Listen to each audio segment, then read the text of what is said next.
সম্মানিত ভাইরা, আমরা যেটা বলতে চাচ্ছি, ঈমান আনার আগে আল্লাহর নির্দেশ যে তাগুত ছেড়ে দাও, তাহলে ফাকাদ ইসতামসাকা বিল উরওয়াতিল ওয়াসকা, এমন একটা মজবুত রশি ধারণ করতে পারবা, লাং ফিসামা লাহা, যা ছিঁড়ে যাবে না। এ বাংলাদেশ সহ বিশ্বে আমরা যারা ঈমানের দাবি করি, অনেকে তাগুত ছেড়ে না দিয়ে ঈমান এনেছি, এজন্য বিপদ আসলে ঈমান আর টেকে না।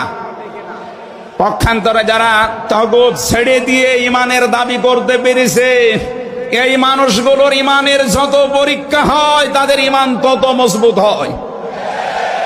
শহীদ আল্লামা দেলাওয়ার হোসাইন সাঈদী তার 1 নম্বরে প্রমাণ। কথা বলেন না কেন? 13টা বছর জীবনে একটা ঘরে কাটিয়েছে, তারপরও তিনি মাথা নত করেন নাই। কারণ তাগুত ছেড়ে দিয়ে ঈমান এনেছিলেন। তাগুত ছেড়ে না দিয়ে যদি ঈমান আনতেন, তিনি টিকে থাকতে পারতেন না। আমি বহু মানুষ জেলে দেখেছি, বহু আলেমকে দেখেছি, তারা টিকে থাকতে পারে না, আল্লাহকে পর্যন্ত দোষারোপ করে। ডক্টর শফিকুল ইসলাম মাসুদ, দেলাওয়ার হোসেন শিবিরের সাবেক সভাপতি, নাম নিয়ে বলছি এই কারণে, এই মানুষগুলো ঈমান এনেছিল তাগুত ছেড়ে দিয়ে। দেলাওয়ার ভাইকে তার গরম করে লজ্জাস্থানে ঢুকিয়েছে, পুরুষাঙ্গ নষ্ট করে দিয়েছে। 57 দিন লোকটা রিমান্ডে ছিল, তারপরও টলাতে পারে না জালেমরা। কিন্তু যারা ঈমান এনেছে তাগুতের সাথে মিল মহাব্বত রেখে, আপনি তাকান, আগস্টের 5 তারিখের পরে তারা অনেকেই বেঈমান হয়ে গেছে। জাতীয় মসজিদের সাবেক ইমাম, কথা বলে না কেন, 5 তারিখের পরে পালিয়েছে, পৃথিবীর ইতিহাস পাল্টিয়ে দিয়েছে। জাতীয় মসজিদের ইমাম পালিয়ে যায়, এটা একটা লজ্জা না?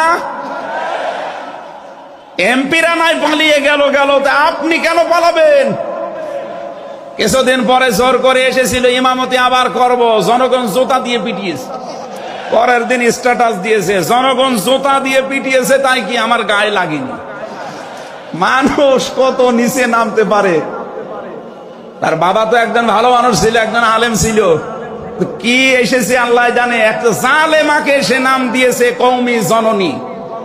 এই নামটা যেই দিন দেয়, সেদিন জেলখানায় ওনার নামে বদদোয়া হয়েছে। মাওলানা মামুনুল হক সহ যত আলেম ছিল আমরা এক জায়গায়, ওনারা বলছিল যে করল কি।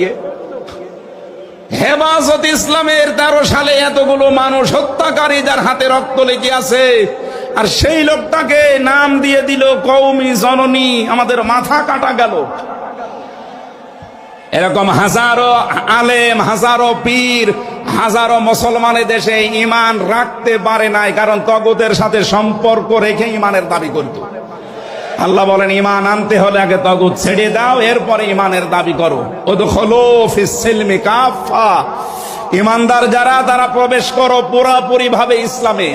এখানে সিলমন বা সালমন, সিনের উপরে জবর দিলে হয় সালমন, মানে শান্তি।